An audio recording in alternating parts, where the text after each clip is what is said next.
This video is part of the mini-series within the larger course that we're creating for the International Chiropractic Pediatric Association, known as ICPA. This is sort of like a mini-course within a mini-course because this is an introduction to the comparison between the United States and New Zealand approach to childbirth education or childbirth preparation. And when you hear those different stories from World War II up to the present, you'll be able to compare your country or your region to understand why birth is the way it is and how we as consumers approach birth in our local area. However, it's really important first to understand, why do we have childbirth education? And is there a difference between childbirth education and childbirth preparation? And why did it start? And where is it now? And this is the benefit of old age, because I've lived through a lot of this. You actually probably don't know the history of childbirth education or childbirth preparation. Up until World War II, there wasn't any. And in one of the videos I made on the global health goals, you'll understand that all traditional cultures throughout time and place have always paid a lot of attention to pregnancy, and they have a lot of do's and don'ts. Medical profession pays attention in pregnancy with assessments, monitoring, procedures. The natural birth movement, which is very recent, just basically believes stop smoking, don't drink, eat well, and exercise. That's their approach to pregnancy. So what is childbirth education or preparation? When I gave birth in 1970 in the United States, and this was not true in New Zealand, there was a skills-based approach to childbirth. Classes were taught in almost every hospital, and they were Lamaze classes, which was entirely skills-based. The Bradley method, which was called father or husband-coached childbirth, was taught in instructors' homes and was geared more towards people interested in natural birth and home birth. And this was remarkable because there had never been any preparation for childbirth globally. So we attended 6 weeks classes, skills only, breathing, relaxation, and our husband learned to time contraction, pick up our arm to see if we were ragdoll, breathe with us, and encourage us. That was childbirth preparation. So we were preparing to do the activity of giving birth. In 1982, when I gave birth last, those classes were gone. Everything was childbirth education. It was giving us the information, the pros and cons of all the assessments, monitoring, and procedures that were now called interventions and applied to be imposed on us and unnecessary. And our goal in childbirth education was to create a birth plan because we knew what kind of birth we wanted. And when we created a birth plan, we'd be telling our birth provider, and we would expect them to try to give us the birth that we wanted. So I want to give you an analogy, which a lot of people have rolled their eyes about, but it's still probably the best analogy there is. Giving birth is like driving a vehicle. Why? Because 100% of people who are driving a vehicle have to be skilled. And giving birth is always an activity each woman is doing with her baby. Do women have skills? Not many. And that's because of the message. When a person thinks about driving, they think of two things. What kind of a car or vehicle would I want? And how do I learn to drive? So what kind of a vehicle is really about education. You learn about the different types of vehicles. You might learn about the parts. You might learn about when to take it in to get it checked and what are all the information you need about that vehicle. That's education. Education in driving can also be what route you're going to take. That's education. That's driving education. Driving preparation is when you sit behind the wheel of the car and you learn how to coordinate steering, turn signals, gas, braking, perhaps shifting a car, looking in their mirrors, and doing that safely when you're taking a trip. You may have marked out the trip informationally, but then you have to take that trip. And that trip is time-based, which means you start driving and you don't know what the road conditions are going to be like. Perhaps you'll hit a snowstorm or an oil slick or a child running out in the road. And that trip that you take, you don't actually know when it ends. It might be in 3 hours or it might be in 72 hours. And you can't stop. Birth is like that. It starts. If you're driving to the hospital to have a cesarean, that's when it starts. Labor can be vaguer. However, whenever it's sort of kind of starting, or when it clearly has started, you don't know what it's going to be like. My generation in 1970, with childbirth preparation, we had skills. When I gave birth in 1982, no one had skills because birth advocates and famous authors told us cows and cats aren't taught to birth. Women don't need to be taught to birth. It's instinctive. It's natural.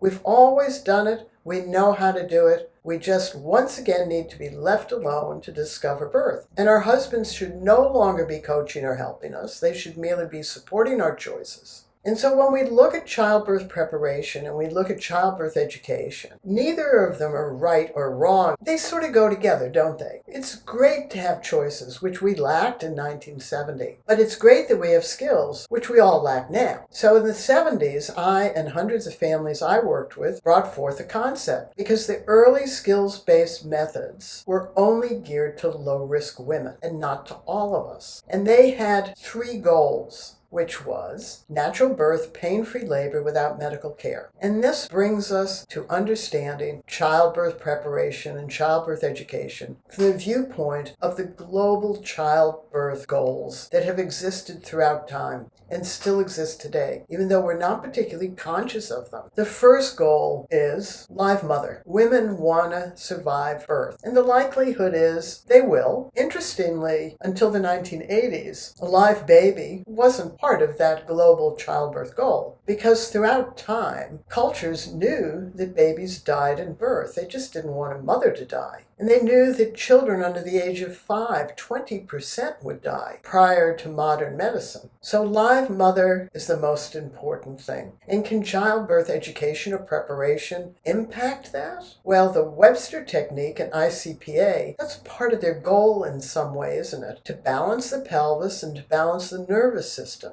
And why is that? Because we want our baby to come down through and out our body in the most efficient and timely manner. And why is that important? Because prior to modern medicine, the 2 really scary things that would occur in traditional communities at birth was a stuck baby, and that baby would die inside, and then the mother would die eventually. And too much bleeding. Not necessarily the big blood flows right after birth, but the trickle bleed that would go on for days and just drain the woman's cardiovascular system. We can't necessarily deal with that in the modern world without medical care, but the stuck baby, certainly the Webster technique and our Birthing Better skills that focus on creating space, mobility, and softness inside the pelvis certainly can help a baby come down through and out the woman's body as promptly as possible. So that's the first global childbirth goal. The second global childbirth goal was suffering. As I talk about in the global health systems, modern medicine has always dealt with suffering by knocking women out or giving them pain relief. Today, it's epidurals. Traditional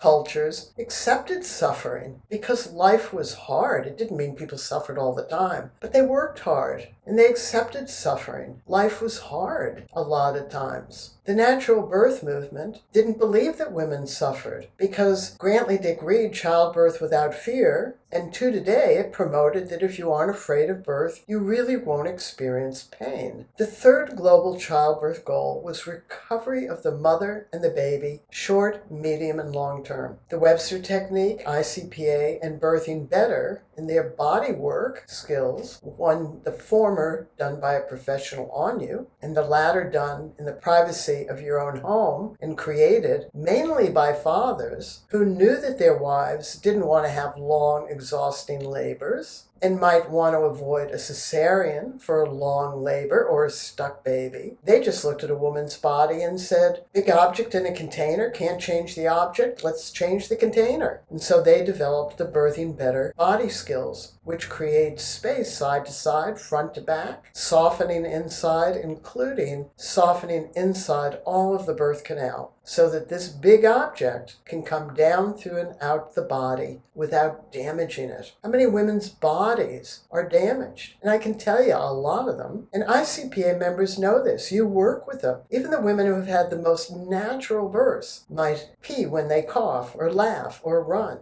They may feel too loose inside and not enjoy sex, or feel pain having sex, or end up with a prolapse of their bladder, or their rectum, or their colon, or their cervix, or their uterus. We know this. If we can prevent these things through good skills of preparing our body and good skills of managing our labor, isn't this well worth it? So childbirth preparation has gone out the window. Very few people are preparing their body for birth, and few people really are learning skills to do this one-off, infrequent, life-transforming, dramatic, and dynamic activity that 100% of pregnant women are going to do one way or the other, which is to do the activity of getting their baby out of their body. So when we're looking at childbirth preparation and education now in 2023, we want you and all ICPA members and everybody else who's listening to this to spread the word of the concept. We want this concept to grow. The idea is simple. The words are simple. The actions are simple. 100% of pregnant women are going to give birth. It's an activity they're going to do. Learn some skills and use those skills to work through the activity of birthing your baby. Now, what's important to know, if we look at those 3 childbirth global goals, live mother and now live baby, suffering and recovery, it is the reduction of suffering through skills that Lamaze and Bradley had such a profound effect on and positive impact on. And yet it was not recognized at all because the 3 goals of Lamaze and Bradley and Grantley Dick Reed were merely for low-risk women to achieve a natural birth, pain-free labor without medical care. They didn't focus on 100% of women. They didn't focus on the reduction of suffering. And that's a shame, because in my generation, multiple millions of us took Lamaze classes. And throughout the United States, obstetrical nurses and obstetricians absolutely loved seeing skilled families working together. And this is what I'll talk about in another video, a 1961 study done in New Zealand by H.A. Brandt that shows the same thing. Skilled women birth better, and the people who attend them love working with them. And the women know that they've reduced their suffering, so they feel better about their birth. So we can do this. We just need to spread the word. And also spread a handout. Make a list of all the skills-based methods and give that to people so that they can choose what skills-based method. They don't have to choose birthing better. They can choose Lamaze, Bradley, Grantley Dick Reed,